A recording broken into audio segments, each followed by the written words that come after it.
کوئی بھی ماں باپ اتنے سنگ دل کیسے ہو سکتے ہیں جب شریعت میں ہمارے لیے ہمارا حق دیا گیا ہے کہ ہم اپنی مرضی سے ہم اپنا ہم سفر چن سکتے ہیں، تو کیوں ماں باپ اتنے ظالم ہو جاتے ہیں کہ ایک زندگی کو جیتے جی ختم کر دیتے ہیں۔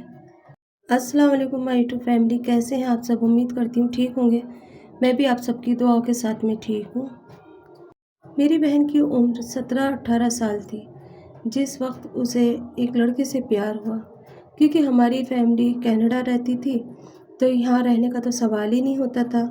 ہم اکثر چھٹیوں میں نانی کے گھر آیا کرتے تھے اور خوب انجوائے کرتے، خوب مزے کرتے۔ اچھا خاصا ہمارا خود کا کاروبار تھا اور یہاں پر بھی کافی زمین جائیداد تھی، جس کی وجہ سے ماں باپ کو تکبر ہو چکا تھا اور لگتا تھا کہ ہم سب سے زیادہ امیر ترین لوگ ہیں۔ غریب لوگوں کو دیکھنا بھی پسند نہیں کرتے تھے میرے ماں باپ، اور اس طرح سے ہم سب سے الگ ہوتے چلے گئے رشتہ داروں سے، کیونکہ وہ غریب تھے اور بابا کو یہ انتظار تھا کہ کب کسی کی بات میرے کان میں آئے اور میں مذاقیں اڑاؤں۔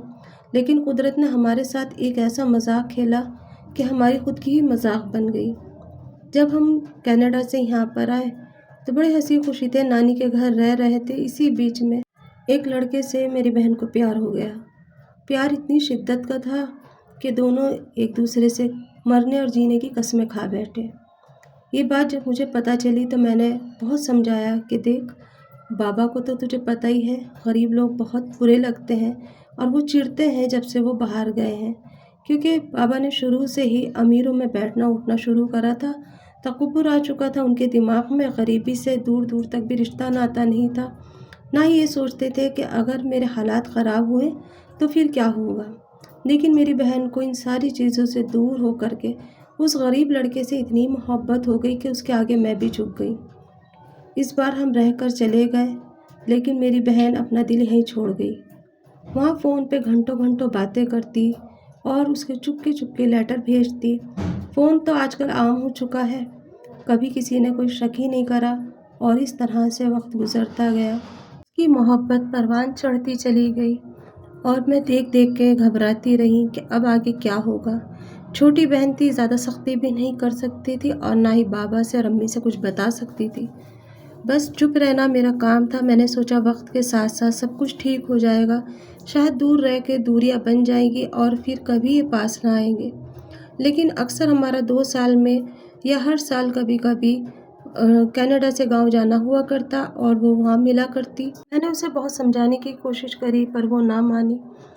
عشق اور مشق کبھی چھپائے نہیں چھپتا۔ ایک دن بابا کو بھی پتہ چل گیا کہ یہ اس لڑکے کو چاہتی ہے۔ بابا نے پہلے تو اسے بہت سمجھایا، جب وہ نہ مانی تو اس کو بہت مارا، اور مار کر کے پھر ہم اچانک ہی کینیڈا سب واپس چلے گئے۔ یہ بات میری بہن اندر ہی اندر اس کو کھا رہی تھی اور وہ رات اور دن رویا کرتی۔ بہت میں سمجھاتی، بہت امی سمجھاتی، پر وہ ماننے کو تیار نہیں تھی۔ ایک ضد سی بنا لی تھی اس نے کہ مجھے اس سے ہی نکاح کرنا ہے، مجھے اس سے ہی شادی کرنی ہے، میں آپ کی طرف کبھی نہیں آؤں گی، جس حال میں وہ رکھے گا میں رہ لوں گی، پر بابا میرا اس سے نکاح کر دو، میری اسی سے شادی کر دو۔ بابا نے کہا میں برادری میں کیا منہ دکھاؤں گا، کہاں میں اور کہاں وہ، کبھی یہ چیز تو کبھی ہو ہی نہیں سکتی۔ اس چیز کو سپنے سے اپنے آپ سے دور رکھو، اور یہ کبھی بھی ممکن ہی نہیں ہو سکتا کہ میں ایک غریب کے ہاتھ میں تمہارا ہاتھ دے دوں۔ اس طرح سے بابا اپنی ضد پہ اڑے ہوئے تھے، وہ اپنی ضد پہ اڑی ہوئی تھی۔ پھر بیچ میں سب ماحول ٹھنڈا ہو گیا۔ اب ہمیں بھی یہ لگنے لگا تھا کہ یہ نارمل ہو چکی ہے، کیونکہ 1 سال کا عرصہ پھر بیچ میں سے گزرا اور اس کے پاس فون بھی نہیں تھا۔ ہمیں کیا پتہ تھا کہ وہ اپنی کسی فرینڈ کے ہاں جا کے چپکے اس سے بات کر لیا کرتی تھی۔ میں نے تو کبھی اس بات میں سوچا بھی نہیں تھا، لیکن ایک دن بابا کو پتہ چل گیا کہ یہ اپنی فرینڈ کے ہاں سے اب اس سے باتیں کرتی ہے۔ بس پھر کیا تھا، پھر بابا نے بہت سختی کری، بہت ڈانٹا، بہت سمجھایا، لیکن وہ پھر نہ مانی۔ اب بابا نے ایک فیصلہ لے لیا تھا کہ میں جا کے اس کے لڑکے کو اور وہیں جا کر کے اسی گاؤں کے اندر اسے سمجھاؤں گا، ورنہ میں اسے جان سے ختم کر دوں گا۔ بابا نے بہت زیادہ دھمکیاں دی تھی، لیکن وہ تھی کہ ماننے کو تیار ہی نہیں تھی۔ وقت گزرنے لگا اور پھر ایک دن جب اس کا فون آیا، بابا نے خود نے اٹھا لیا اور بابا نے اسے وہیں سے دھمکی دی کہ اگر میں چاہوں تو ہاتھوں ہاتھ تجھے اٹھا لوں گا، اگر تجھے اپنی زندگی پیاری ہے تو یہاں پر فون مت کرنا اور میری بیٹی کا پیچھا چھوڑ دے۔ لیکن ہمیں کیا پتہ تھا کہ انہوں نے چپکے کورٹ میرج کر رکھی ہے۔ جب اس لڑکے نے وہاں سے یہ بتایا کہ اگر آپ ایسے کرو گے تو میں پولیس کے سامنے کورٹ میرج کے جو میرے پیپر ہے وہ لے جا کے رکھ دوں گا اور کہوں گا کہ آپ نے میری بیوی کو زبردستی وہاں رکھ رکھا ہے۔ بس اتنا سننا تھا کہ بابا کو اتنا غصہ آیا۔ بابا نے ایک فیصلہ لے لیا کہ میں اس لڑکے کو ختم کرا دوں گا۔ اور یہ سننے کے بعد میں میرے تو پیروں تلے سے زمین نکل گئی۔ میں نے بابا کو بہت سمجھایا کہ بابا جو بات ہے ٹھیک ہے، بات کی جگہ بات رکھو، لیکن یہ سب مت کرنا۔ لیکن بابا نے کہا کہ مجھے اپنی عزت پیاری ہے، مجھے اس کی عزت جان سے زیادہ اپنی عزت پیاری ہے، اور میں کچھ بھی کر گزروں گا، اس کو سمجھا لو تاکہ یہ ساری چیزیں ختم ہو جائیں۔ بابا نے پھر بہت دماغ لڑایا اور بابا نے کچھ پیپر سائن کروائے اور میری بہن سے کہا کہ ان پیپر کے اوپر سائن کر دو، میں نے ویزا تیار کر لی ہے، چلو جانے دو، تمہاری خوشی میں خوش ہو جاؤں گا اور اس لڑکے کو میں یہاں بلا لوں گا۔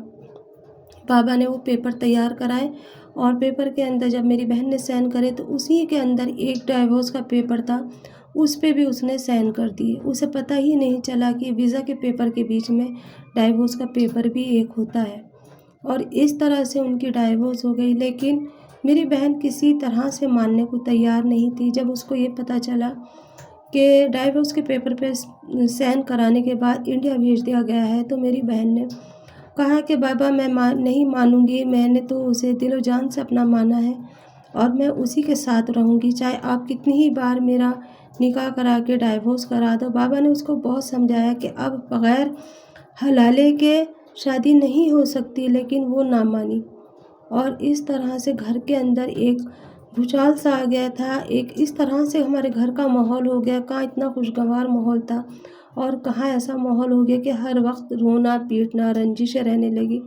لاکھوں سے کاروبار تھا اور بابا کاروبار سنبھالتے یا ہمیں سنبھالتے۔ بابا نے اس لڑکے کو بھی بہت کوشش کری، پیسوں کا لالچ دیا، زمین کا لالچ دیا، گھر کا لالچ دیا، پر وہ لڑکا بھی ٹس سے مس نہیں ہوا۔ لیکن کہتے ہیں نا، عشق اور مشق جو ہوتا ہے وہ ہر حد پار کر لیتا ہے۔ امی بہت زیادہ پریشان تھی۔ اسی بیچ میں ایک دن امی کی طبیعت خراب ہوئی اور امی کو اٹیک آیا اور امی ہمیں اس دنیا میں چھوڑ کر اکیلی چلی گئی، کیونکہ وہ یہ صدمہ برداشت نہیں کر پا رہی تھی کہ ہماری بے عزتی ہو۔ اوپر سے بابا کی سختیاں اتنی تھیں کہ ہر وقت وہ طعنہ دیتے رہتے کہ یہ بچیوں کو پرورش دی ہے تو نے، اور اس طرح سے ہماری زندگی ایک عذاب میں جی رہے تھے ہم سب اور پریشان رہ رہے تھے۔